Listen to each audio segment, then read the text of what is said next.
Kiryu Coco was at one point the face of VTubing. They were a content creator that many people knew based on their English and Japanese content, which caught many people's eyes, their sense of humor, which wasn't otherwise seen in the VTuber community, even down to their mouse cursor, which was, for lack of better words, how do I word this? An insertion device of their tail, and they were the biggest super chat earner in the world, earning 85 million yen since December of 2019. They were a staple in the community that almost everybody knew, even if you weren't enthralled in the VTuber community, and I remember even before I was a fan of VTubers, I would see their clips on my homepage and be just tempted enough to watch them, and often have a great time following their humor. But before we get into all of that, if you are new to the channel, please do consider subscribing. I make videos almost every single day on topics that interest me, and if they interest me, they'll probably interest you. You clicked on this video after all, come on. Think, goddammit, think. I'm aiming for 100k subs, we're almost there. I would appreciate any help to get me to that goal so I can have that plaque and then I can look down on all the peasants while I sit at the top of the throne like a superpower. I'm back from VidCon now, so content's coming back. I didn't upload it the entire 2 weeks, even though I had videos made. What is wrong with me? I'm a terrible person, I'm so sorry. You can also check out my Twitter if you'd like to support me over there. We're aiming for 10k followers over there, and we're already at like 7k, so I appreciate all of that support. And with that being said, back to your regularly scheduled program. If you were paying attention to what I've said in this video so far, you will have noticed everything I said about Coco was in past tense. That's because on the 9th of June 2021, Kiryu Coco officially retired from their place in Hololive, officially dropping the mantle Kiryu Coco and no longer producing content. This all followed a major controversy surrounding Coco and another Hololive member. This controversy was so big and so difficult for Coco to get around that it made it hard for them to collaborate with other members in Hololive. They had to at one point apologize and take a break from making content, and they were constantly facing harassment on a level many people never experienced from a major group of people within the world, which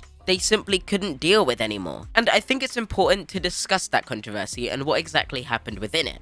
And I'm already aware that this video is definitely going to get me banned from ever entering China, but whatever. Kiryu Coco was on a live stream when they went through their YouTube analytics and discussed people from various countries that were watching their content, at one point reading the country Taiwan by name. Obviously, this caused upset within the Chinese community, many of which do not believe Taiwan is a country, and as such they sent mass hate and harassment to Hololive for allowing this content to be broadcast. As such, Hololive, which at that time was involved with many Chinese businesses and China as a country, forced Coco to apologize and suspended them from making content for a large period of time. But even after Coco had returned, even months later, they were still receiving this hate and harassment. And while since graduating they haven't directly stated that this was the reason they graduated, it's kind of obvious. And to many casual viewers, this is where Coco's story ends. She left Hololive and she disappeared from the platform. That, fortunately enough, isn't actually the case, because Kiryu Coco last year returned to their mantle as Kson under a completely different name, and free from any kind of management or obligations, they started to make content again that they felt they enjoyed, and can now say literally whatever they want in their content. Obviously, many people are aware of the fact Kiryu Coco is now Kson. People in China have still continued to send them hate, even though it's less, but now they're allowed to be themselves, collaborate with whoever they want, and not have to worry about any kind of restrictions from Hololive. But recently, there was a big VShojo announcement during VShojo Next, their live show, in which they unveiled the fact Kson and another VTuber, who is believed to be the person behind Uruharusha in the past, someone I've discussed on this channel previously because of their controversy when they were a part of Hololive, over the fact they might be dating another VTuber, a controversy that seemingly didn't even have any truth behind it, had officially joined VShojo through this incredibly well animated video. And as I mentioned, Coco's no stranger to controversy, and even as Kson she still had controversy. Like when she was invited to a live stream by Playism and then removed from that live stream even as Kson because of Chinese backlash, with the company behind this live show saying, "A very sincere apology to everyone. P-chan, Playism had just received the list of guests for this show and we only just learned that Kson was the alternate name of a censored person. Thank you to the comments." They also say, "It is not the mistake of our fellow Bilibili friends who rebroadcast our show. It is our mistake that we failed to acknowledge the rules of China and no-go people. We are really sorry that we made our fellow audience feel unpleasant and disturbed. We've already found another guest to replace her, and we will be criticizing ourselves for this wrongdoing, and we will move to be more aware of what is allowed and what is not allowed in China." Which is a fucking pathetic response from a pathetic company who have no balls, and it's embarrassing that they would post something like this because someone said one thing on a stream that people in China didn't like. What a fucking disappointment. But regardless, as I said, Kaeson's not one that's new to controversy. So it was no surprise that people in China were upset when Kaeson was added to VShojo, with a Chinese VShojo fan content creator posting, "In the early morning of July 3rd Beijing time, VShojo officially broadcasted on its Twitch account and announced the addition of a new member, Kaeson, the former Hololive member Kiryu Koko. Regardless of whether Kaeson joined the VShojo headquarters or the Japanese branch of VShojo, considering Kaeson's previous remarks and actions, this account will no longer update any VShojo related videos and content from now on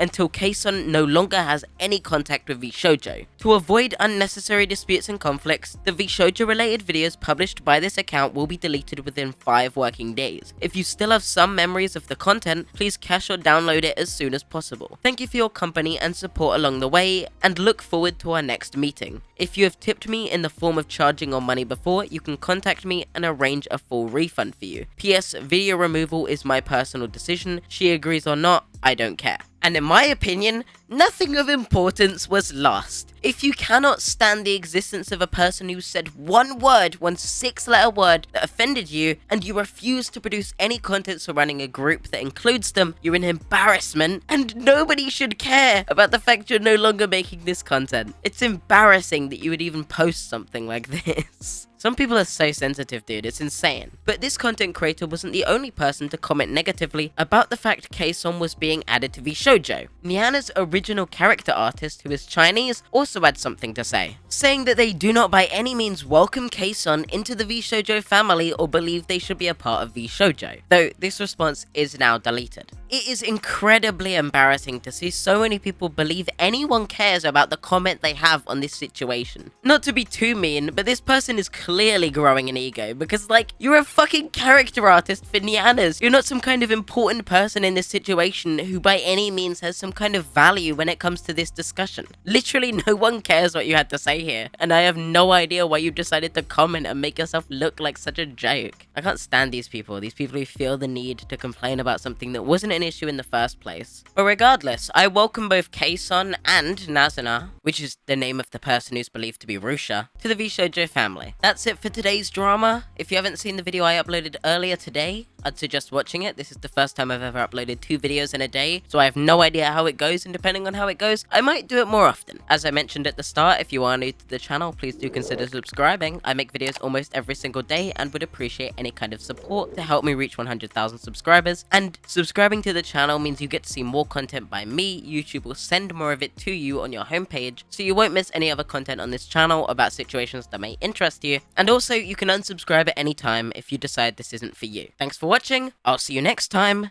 Peace. Says she wanna rock with a nigga like me. I'm a stylish guy. Spend a little guap with a nigga like me. We can catch a fly. Says she wanna rock with a nigga like me.